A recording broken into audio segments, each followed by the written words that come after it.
নমস্কার, welcome to health insight. আমি doctor Prosenjit Kumar রয়, বন্ধাত্ব বিশেষজ্ঞ, new life fertility centre, Siliguri থেকে। তো আজকে আমাদের টপিক অফ ডিসকাশন হলো ব্লকড ফ্যালোপিয়ান টিউব এবং প্রেগন্যান্সি। আমরা জানি যে ফ্যালোপিয়ান টিউব যেটি একটি কারখানা বলা যেতে পারে, যার মধ্যে বেবি তৈরি হয়।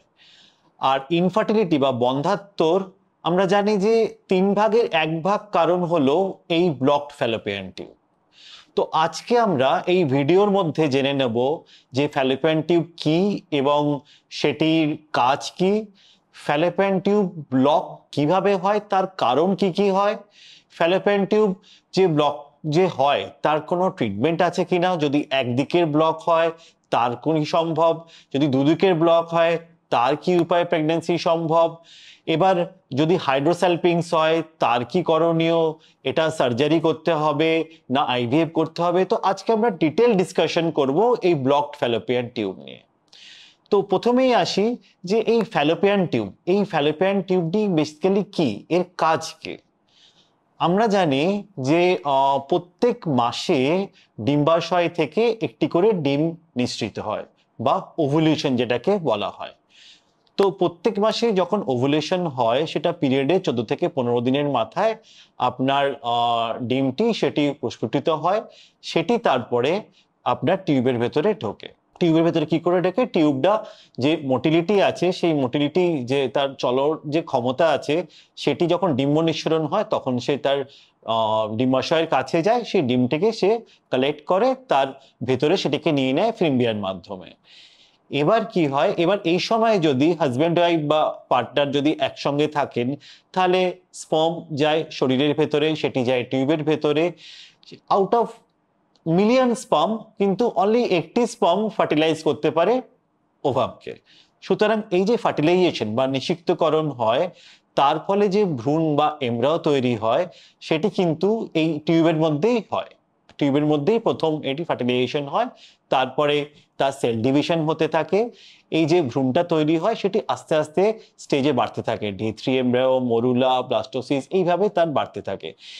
এই সময়ে যে বাড়তে থাকে সেটি তার নিউট্রিশন দরকার, সেই নিউট্রিশন যে এনভায়রনমেন্ট দরকার সেটি কিন্তু সব এই টিউব থেকেই পায়। তার খাদ্য সব কিছুই টিউব থেকেই সে সংগ্রহ করে। তো টিউবের মধ্যে এই 4 দিন মোটামুটি ভ্রূণটি থাকে। আর টিউবের যে যে তার মাসল আছে, তার যে সিলিরি আছে, সেই তার যে ক্ষমতা আছে সেটার মাধ্যমে সে খানিকটা এগিয়ে চলে এই টিউবের মধ্যে আস্তে আস্তে জরায়ুর দিকে। জরায়ুর দিকে যখন যায় সেটি 5 দিনের মাথায় জরায়ুর যে লেয়ার আছে এন্ডোমেট্রিয়াম সেটিতে বসে, ব্লাস্টোসিস স্টেজ বলা হয় এটাকে, ডে 5 অফ এমব্রায়োকে। সেই এন্ডোমেট্রিয়ামে এটি তখন বসে তারপরে তার প্রেগন্যান্সি আসে।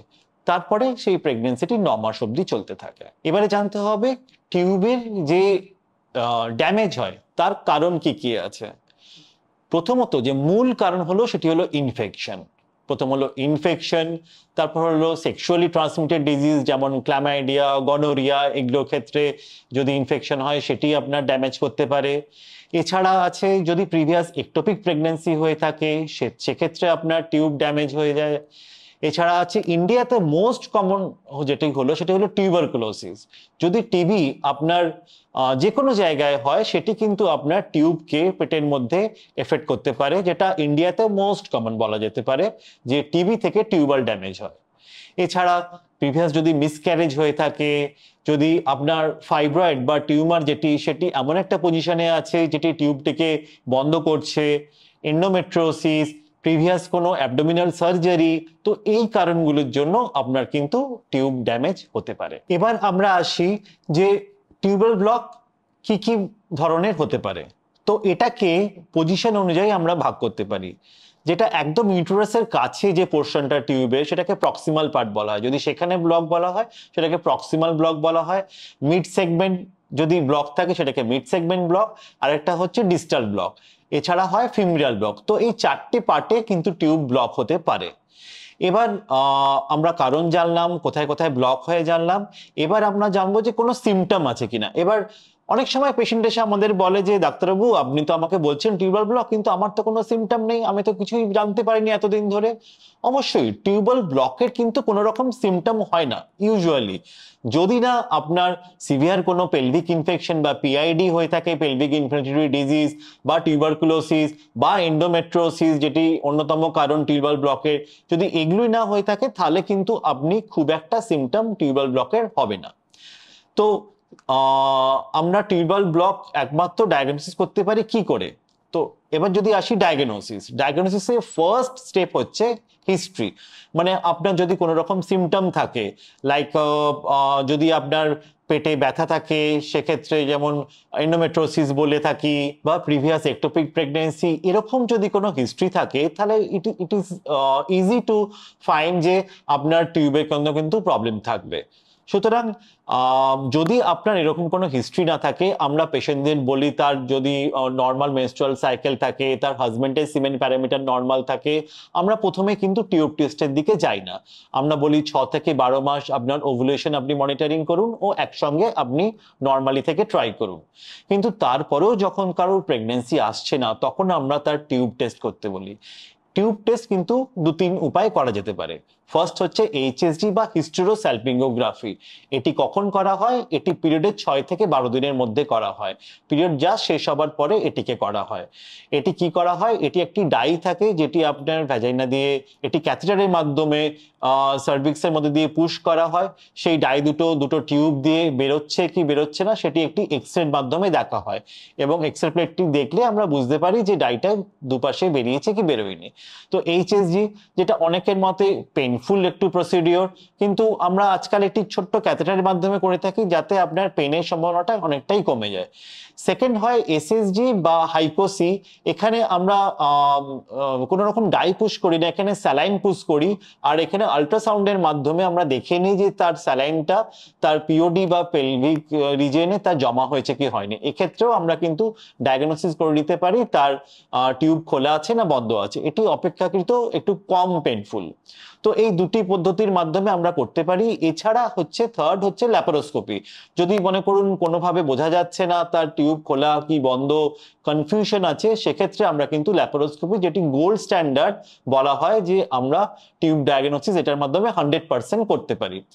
এইচএসজির মাধ্যমে কিন্তু আমরা 100% ডায়াগনোসিস করতে পারি না, তার সেন্সিটিভিটি থাকে অ্যারাউন্ড 60 থেকে 70% মতো।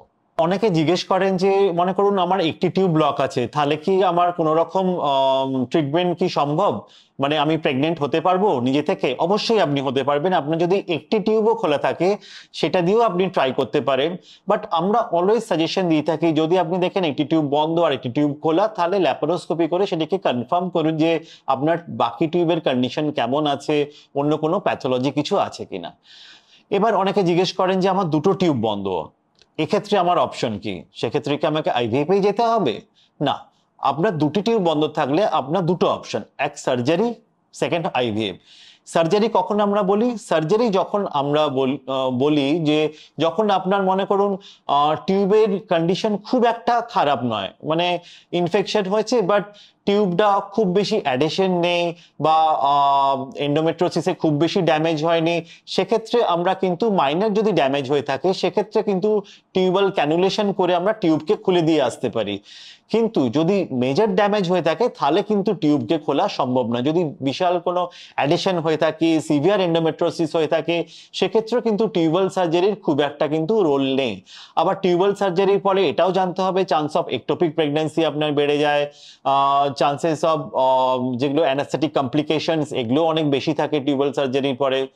এছাড়া হচ্ছে যদি মনে করুন খুব বেশি পরিমাণ ব্লক আছে সেক্ষেত্রে কিন্তু আমরা আইভিএফ সাজেশন দিয়ে থাকি।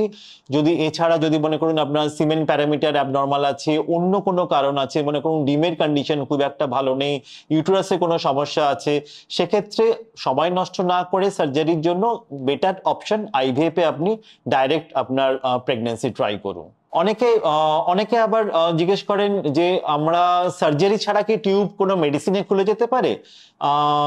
এটা কিন্তু নয়, সার্জারি ছাড়া টিউব কিন্তু মেডিসিনে খোলা যায় না। কিন্তু অনেক সময় যদি প্রক্সিমাল ব্লক থেকে থাকে, সেক্ষেত্রে আমরা দেখে থাকি অনেক সময় যে রিপিট এইচএসজি করলে বা হাইড্রোটিউবেশন করলে সেই মিউকাস প্লাগ দিয়ে যদি সেই ব্লকটা থাকে, সেক্ষেত্রে কিন্তু অনেক সময় সেটি খুলে যায় আপনা থেকেই। সুতরাং সেক্ষেত্রে সবসময় সার্জারি করতে হবে সেরকম কিন্তু দরকার লাগে না, কিন্তু এর জন্য কোনো মেডিসিন হয় না যেটি আপনার টিউবাল ব্লককে খুলে দিতে পারবে। লাস্ট যে কোশ্চেনটি আসে যে আমার হাইড্রোসালপিংস আছে, এক্ষেত্রে আমি কি করব? এক্ষেত্রে কোনো সার্জারি করতে হবে না অন্য কি করতে হবে, যা ডাইরেক্ট আইভিএফে যেতে হবে? আমি এই কথাটাই বলবো, যদি আপনার হাইড্রোসালপিন থেকে থাকে তাহলে আপনার টিউব গ্রসলি ড্যামেজ। সেক্ষেত্রে আগেকার দিনে আমরা অনেক সময় কারেক্টিং সার্জারি করেছি, নতুনভাবে ফিম্বিয়া তৈরি করা, নিওসালপিংস বা জাস্ট হাইড্রোসালপিংসটাকে ড্রেন করে দিয়ে আসা, এগুলো কিন্তু আজকাল আইভিএফের যুগে একদম অবসোলেট, আমরা কিন্তু একদমই করি না। বরং এটা বলা হয় হাইড্রোসালপিংস থাকলে টিউবকে আপনি জরায়ু থেকে আলাদা করে দিয়ে আসুন, কারণ হাইড্রোসালপিংস যে ফ্লুইডটি থাকে সেটি আপনার ইমপ্ল্যান্টেশনে বাধা দেয়। সুতরাং সেটি আপনার ইউটেরাস থেকে আলাদা করতে হবে সেই টিউবটিকে, তারপরে আপনাকে আইভিএফে যেতে হবে। হাইড্রোসালপিংস এর ফ্লুইড কিন্তু 50% চান্স অফ প্রেগন্যান্সি আইভিএফে কমিয়ে দেয়। সুতরাং যদি আপনার হাইড্রোসালপিংস থেকে থাকে, আপনার ডাক্তারের সঙ্গে পরামর্শ করুন, টিউবটিকে আপনার জরায়ু থেকে আলাদা করুন, তারপরে কিন্তু আপনি আইভিএফে চুজ করুন।